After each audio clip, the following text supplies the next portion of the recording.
Aleksander Barkov spotted working out without a brace. Big deal? We'll discuss this some more on today's Locked On Florida Panthers podcast.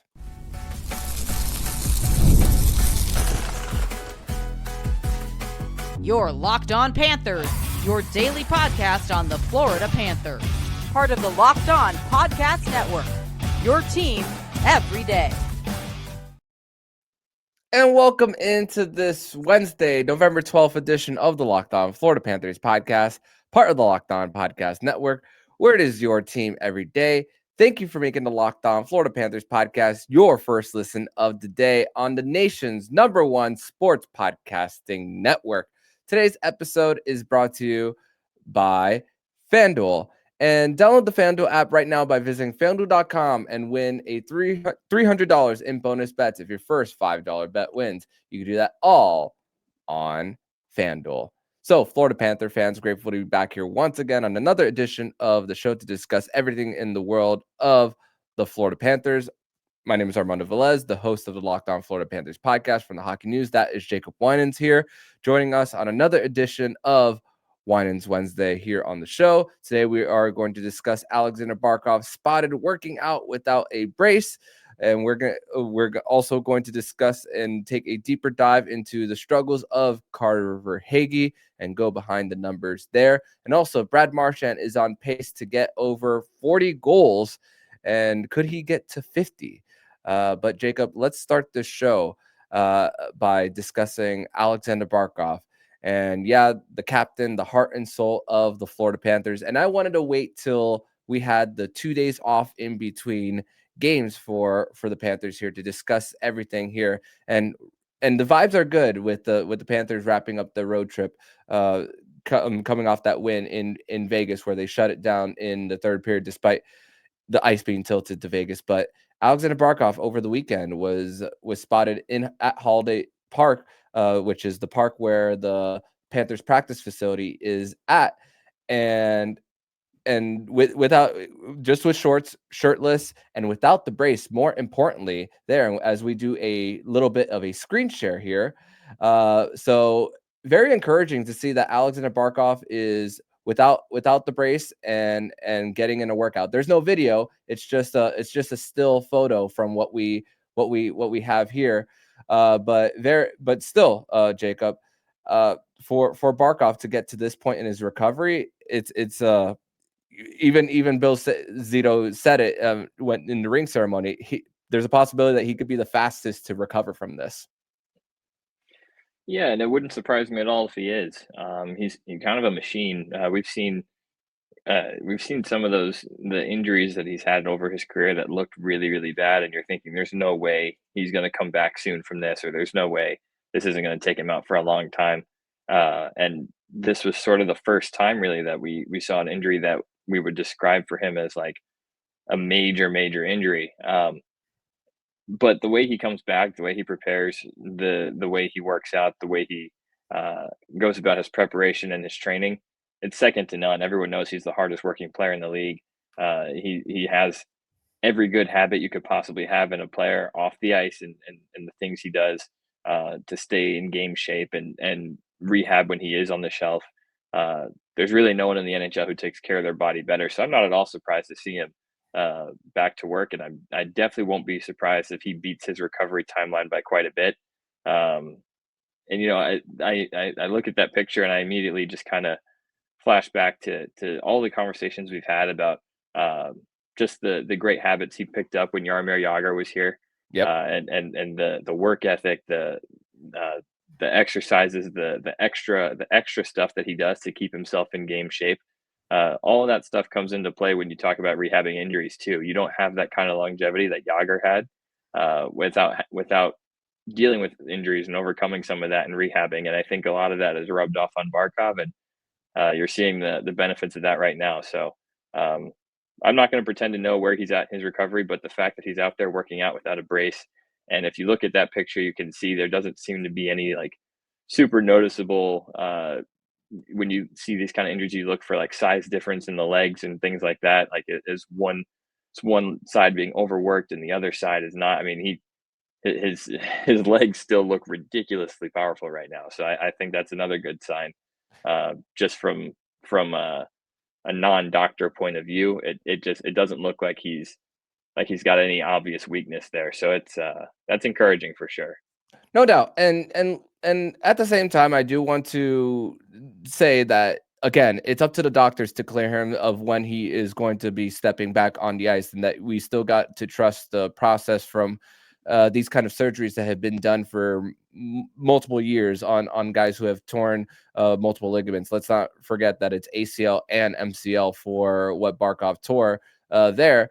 But at the same time, like you said, the work ethic from Jaromir Jagr, and the fact that when Jaromir Jagr came to the mix for the Panthers, Barkov was just 21 years old, and the fact that he's worked his body to the point and coming into every year in better shape. And even when he does step to the podium during media day, you see a noticeable difference in especially the shoulders and the chest. I know this is a lower body injury for Aleksander Barkov, but you even see, even in that photo, just the muscle towards his knee for the quad muscles and how he worked it out.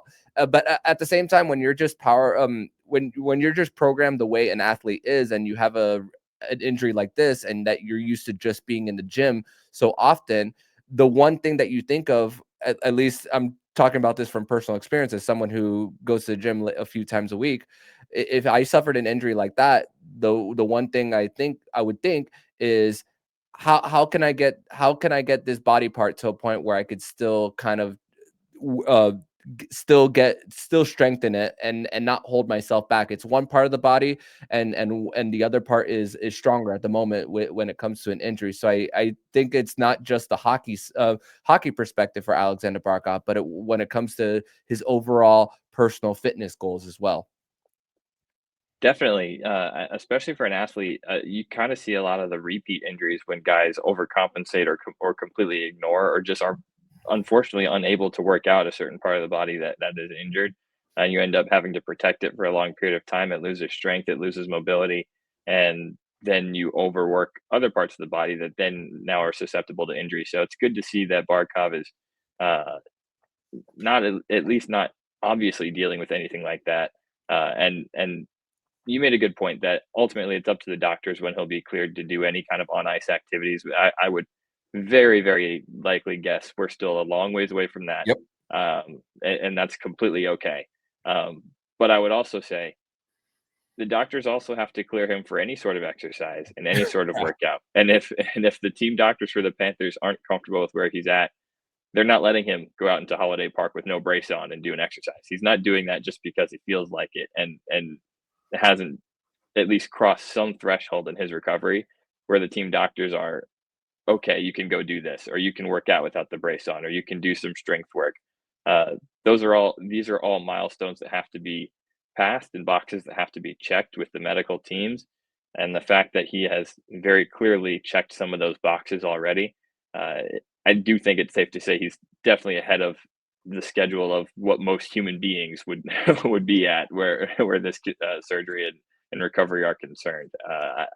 Doesn't necessarily mean anything right this second for his return to ice and return to playing, but just as a human being, this is not normal. Yeah. And his dad is from Siberia, probably going into his Russian side. You know that old saying, Russian machine don't break. And hey, I'm sure there's a lot of communication between Aleksander Barkov and strength and conditioning coach Maxim Ivanov, who's not only been with the Florida Panthers for a while, but he's been with championship organizations like the Pittsburgh Penguins. He was the strength coach there for Pittsburgh, so he's had the sense of working with top shape athletes like a Sidney Crosby and everything. Talk With about that. lower body strength. Look at Sid the Kid. My goodness. Yeah.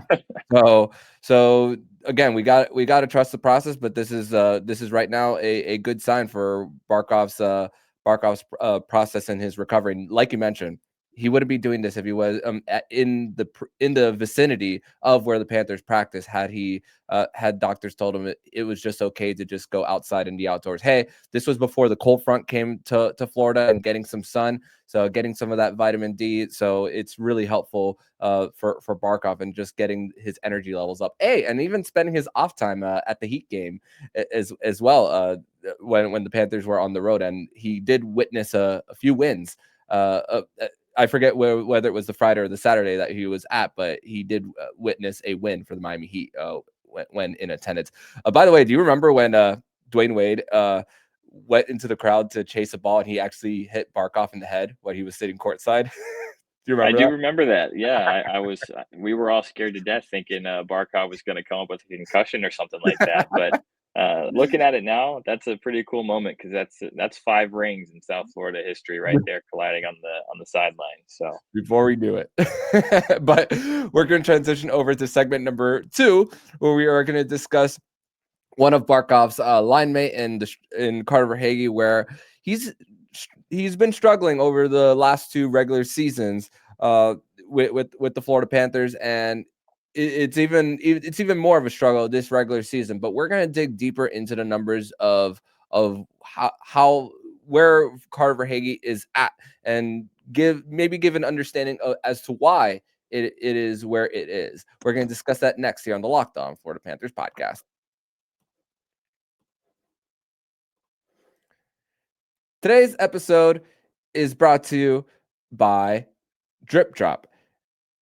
And hydration is important, and when I'm hydrated, everything works out better. My focus, energy, and mood, even my skin. That's why I've been using Drip Drop. It's doctor-developed hydration that keeps me running on full power no matter what my day looks like. Drip Drop isn't your average sports drink. It delivers 3 times the electrolytes and half the sugar of leading brands using the science-packed formula trusted by medical professionals, firefighters, and over 90% of top college pro teams. Hydration has become non-negotiable for me. Drip Drop helps me feel better, sharper, and calmer. And honestly, just better overall. Right now, Drip Drop is offering podcast listeners 20% off of your first order. Go to dripdrop.com and use promo code LOCKEDONNHL. That's dripdrop.com, promo code LOCKEDONNHL for $20 off. Stock up now before the heat hits hard, and keep your body and mind performing at their best with Drip Drop.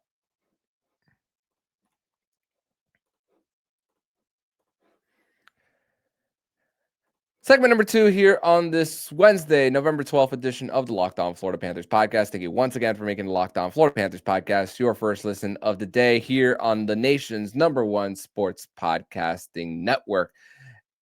And I hope that everybody had a great Veterans Day for those who celebrate, and once again for those out there who served, thank you for your service.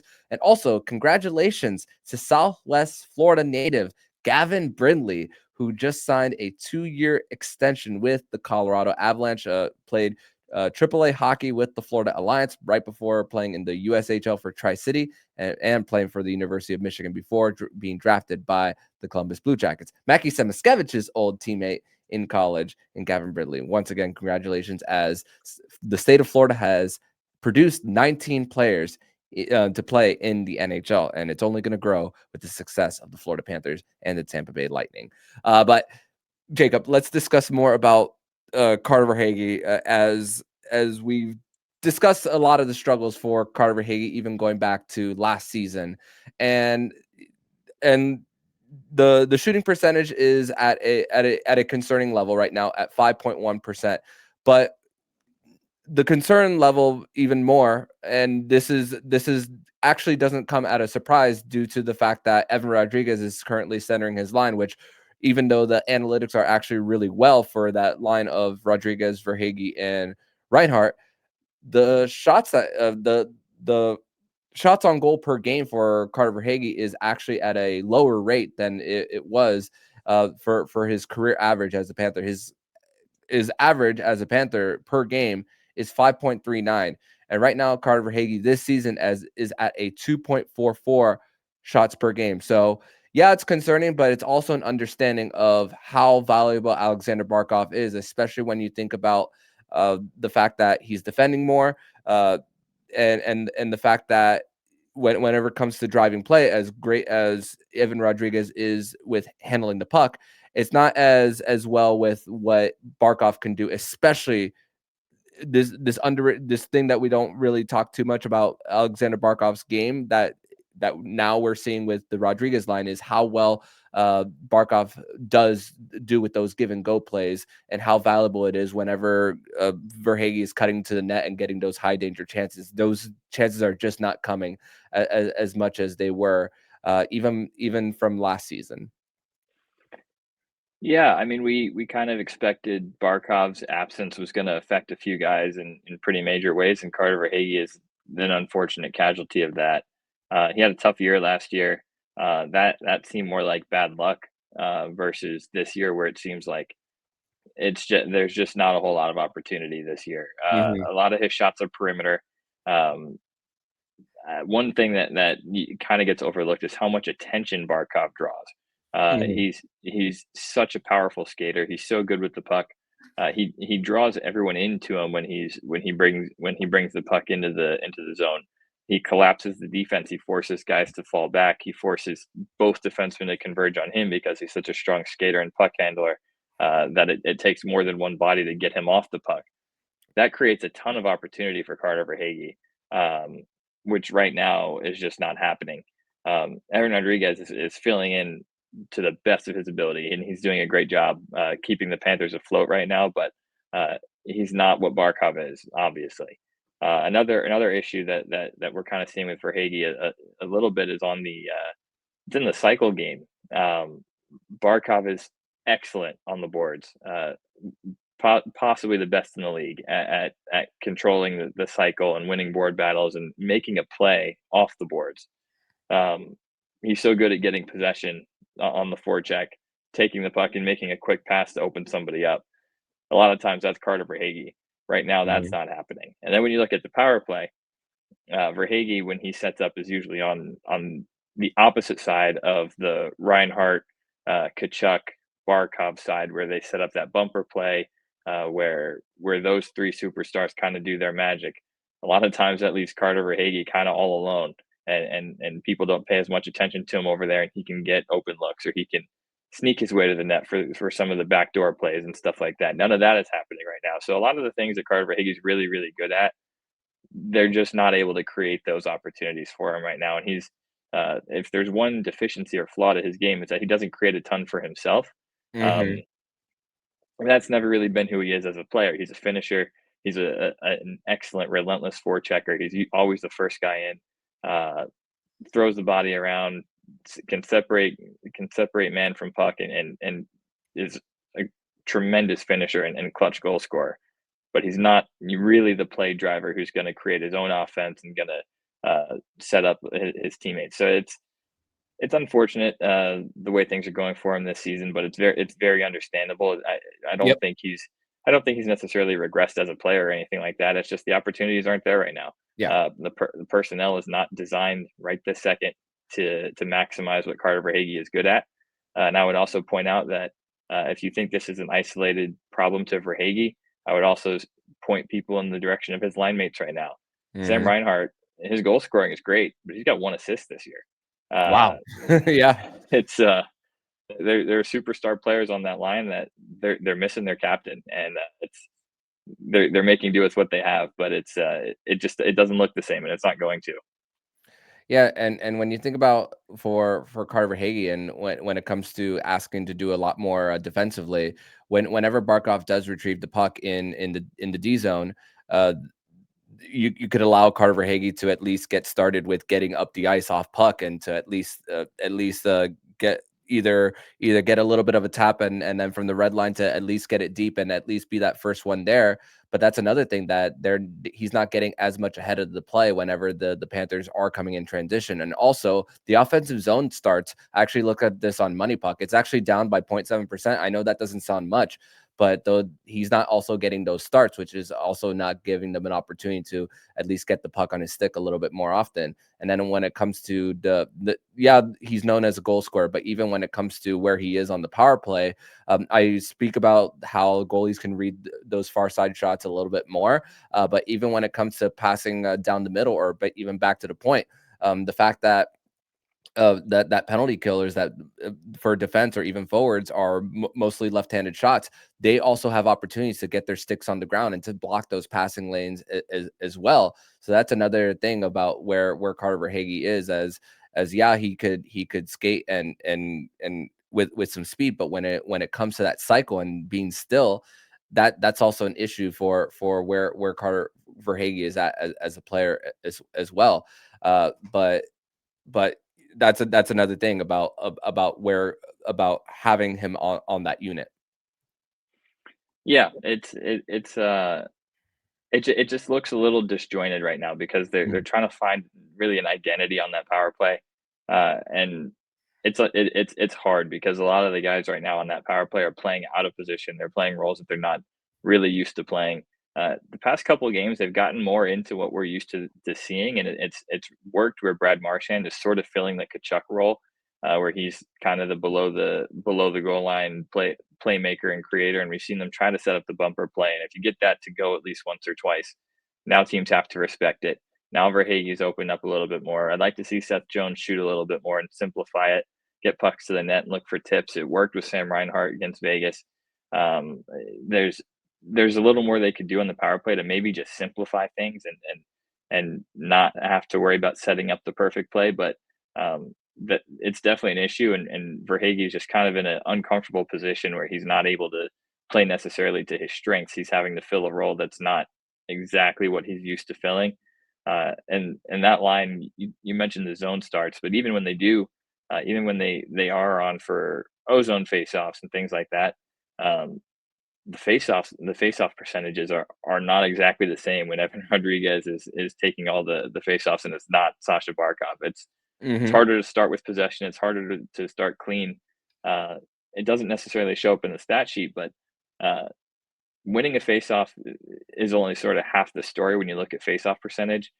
There's a big difference between winning a draw clean and winning a draw with your wingers supporting you. And a lot of times without Barkov in the lineup, Panthers are winning the draws, but it's requiring your wingers to jump in and kind of dig that puck out. It's not necessarily a clean face-off win, which Barkov is so good at. So it's a lot of the subtle details that really add up over the course of a season, and it can make a big difference between a guy who's shooting at 5% and has 2 or 3 goals and the guy who's shooting at 10% and has 8 to 10 goals at this point of the year. It's subtle things, but it makes a big difference. And Carter Verhaeghe will get on track, and the Panthers will get healthy eventually. It's hard. It's somewhat hard to watch right now because we know what he's capable of. It's just he's not able to play to his strengths, and they'll figure it out. And he'll bounce back. They'll come up with something that works a little bit more consistently until healthy. But right now, you just kind of have to ride it out. They're limited. That's why I'm going a little easy on him when it comes to it's more of an understanding when it comes to this segment. And when it comes to the draws, it's about how if you're able to get just behind the D and just to get to those end boards, especially faster. And the fact that he's playing and then when it comes to Sam Reinhart being in that bumper position, the fact that Sam Reinhart himself is a right-handed shot, those chances on his forehand for those one-timer shots, it's a lot harder to get to unless he goes near the goal line to at least set him up. But if it's from the circle, not as easy to do it for himself there. But we're going to transition over to segment number 3, where we're going to discuss Brad Marchand, the 37-year-old who's still doing it. They discussed the other day on the broadcast about Brad Marchand and how he's off to the best start of his career. And they're absolutely right. And we are going to discuss the pace that Brad Marchand is currently on. And can he get to 40 goals or even 50? Is that possible? We'll discuss that more next year on the Locked On Florida Panthers podcast. Today's episode is brought to you by FanDuel. And the NBA is back, and there's no better place to get in on the action than FanDuel, the official sports betting partner of the NBA. And if you missed the start of the game or want to ride the hot hand, FanDuel has live bets on everything from who will score the next fourth quarter comeback. Plus, you can even combine your live bets into a same-game parlay for a shot at a bigger payout. It keeps everything exciting, especially when your team is making that late push. Right now, FanDuel is giving new customers $300 in bonus bets if your first $5 bet wins. So head to FanDuel.com to set up and play your game with FanDuel, the official sports betting partner of the NBA.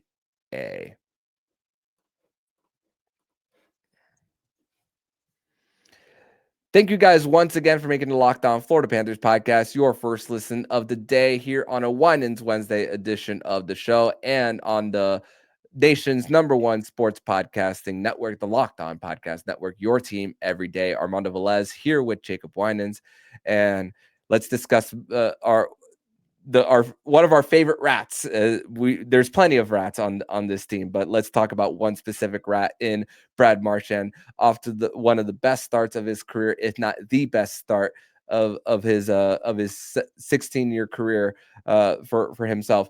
But already 11 goals in 15 games, and the fact that he's still doing this even after only missing one game of this year, but got 100 points once in 2019, and that was the year that the Boston Bruins did make the Stanley Cup final before losing to the St. Louis Blues. But then you see other years of getting 39 goals in 2017, where they lost the first round against the Ottawa Senators, who made the conference final that year. But his pace right now, if he doesn't miss a single game to this point and gets to the 81 games, his pace currently is 59 goals. And doing this at 37, and to think that the line that he's on, where when it comes to two of the Finnish phenoms, as he likes to say, or as Anton Lundell understood it, Finnish females, as he from that. But the fact that he's carrying this line, carrying this team, and also with how he just gets around the defense with his hands and it's not, I mean, the biggest highlight goals that we've seen over his time with the Panthers have been in that Stanley Cup final, especially on those game-winning goals. But we're even seeing this in the plays in which he's not scoring, where he's taking the puck up by himself, not afraid to take on the defender, and then just making a move to where when you think they're closing the gap, and he's still getting at least a shot off. And even if it's not, even if it's missing the net, there's still a Panther there in support to get the puck, battle for the puck, whether it's at the half wall or even on the corners. Brad Marchand is just doing it all for this Florida Panthers team. And to think that 59 goal pace, didn't think that was possible even even when the Panthers first traded for him. We always saw it as just a bonus, an icing on the cake. But wow, when you look at this kind of pace, just Brad Marchand, what more can we say about his start to the season? Yeah, well, it's a guy who clearly understands what the Panthers need from him. Uh, Mm-hmm. Over the course of his career, he's a great offensive player. He's definitely a guy who can score goals. He can get assists. He can put up the points.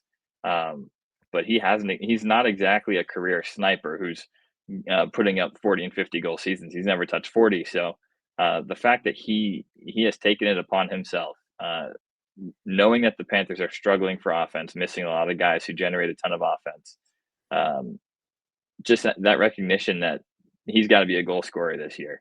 That there's really been no hesitation in his game. He knows he's got to score goals. That's got to be his role, at least for the beginning of this season, until some guys get healthy. He's stepping into a role that maybe isn't what he's familiar with or what he's traditionally done in his career, and he's taking on a role that the team needs from him right now. And I think that's the sign of a great leader, but that's also the sign of a really great veteran, to sort of have the feel and the finger on the pulse of what the team needs, and to be able to step into that. That's a it's hard to think of a superlative to say for that, but that is a leader. That's a captain. That's a guy who it's selfless, and it's admirable. It's everything you want in a player, especially a guy who just came to the team last year. He hasn't even been with the team for a full year yet, and he's kind of carrying the offense right now. He's I don't know. I never thought I'd be saying these kind of things about Brad Marchand, but it's what a time right now. We're very fortunate to have him here, and he's playing some incredible hockey. The hands in the Vegas game, that goal was insane, and then a couple shifts later to come out and uh, scare the defense to the point where they're holding him and trying to follow him around the net because of what he just did on his last rush up the ice. I mean, the veteran savvy, the hockey IQ, the hands, it's all still there, and he's you can't tell he's 37. I'll tell you that. Yeah, and even in the Kings game the other day, and how well he can read the plays before when the puck was going around of when the LA Kings were trying to break it out of their zone, and right before Nico Mikla forced that turnover, Brad Marchand was already starting to go to the net because of the fact that he saw Nico Mikla coming. But so it's not just about how they exit from one zone and get from D zone to offensive zone, but it's also how he knows that his teammate is going to be pinching. So it's like, okay, if I have an opportunity to go up the gut off the puck, and knowing that the defense is spread out, he knows that he could have a high danger chance there. And also, Jacob, I actually have this highlighted in my notes here of Brad Marchand's 16 seasons. Guess how many times he's had more goals than assists in a season? I would say 0. I maybe 1. I don't know. 3. So not 3. a high number though. Not a high number though. See, more of a distributor than he is a goal scorer. But Definitely. None of them have happened since 2016 though.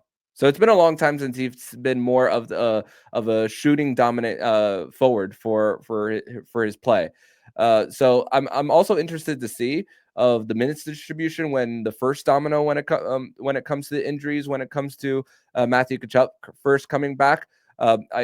Because Brad Marchand is the guy behind the goal line as well, who's trying to set up on the power play. So is that what kind of role will Brad Marchand have when Matthew Tkachuk does return? I mean, but the thing is, most of Brad Marchand's production isn't even coming on the power play. So that's also a very encouraging thing. Only one power play goal. So the fact that he's doing this at mostly even strength is also the very encouraging part. So the fact that it's still a line that's together from last year, and the one that you can't touch, and Lusterine and Lundell and Marchand. And when you look at going back to the personnel, it's not to the goal scoring level of what he had in Boston, especially in 2019 with the perfection line of David Pastrnak, who scored 35 goals in 2019, the same year that Marchand scored 36. Patrice Bergeron, one of the best two-way centers all time. Patrice Bergeron's faceoff percentage is at 50%, 57% for his career. Lundell's is at 51, and doesn't have the offensive scoring touch as well as Bergie. And once again, you said a well-respected veteran on what Brad Marchand is doing. I don't expect 59 goals, but at this pace, at this pace, we can't be surprised if we do see 40 goals for number 63.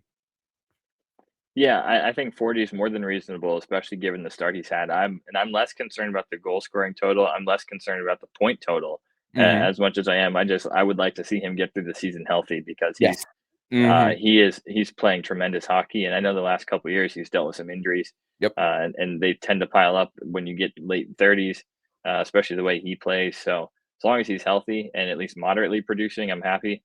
You just want him. You want him on the ice when you get to the playoffs. But man, right now the pace he's on, it would be crazy. And I would say the expectations would be a little bit too lofty to expect him to continue at this pace. But I mean, I don't think anyone really saw this coming. So who am I to say he can't do it?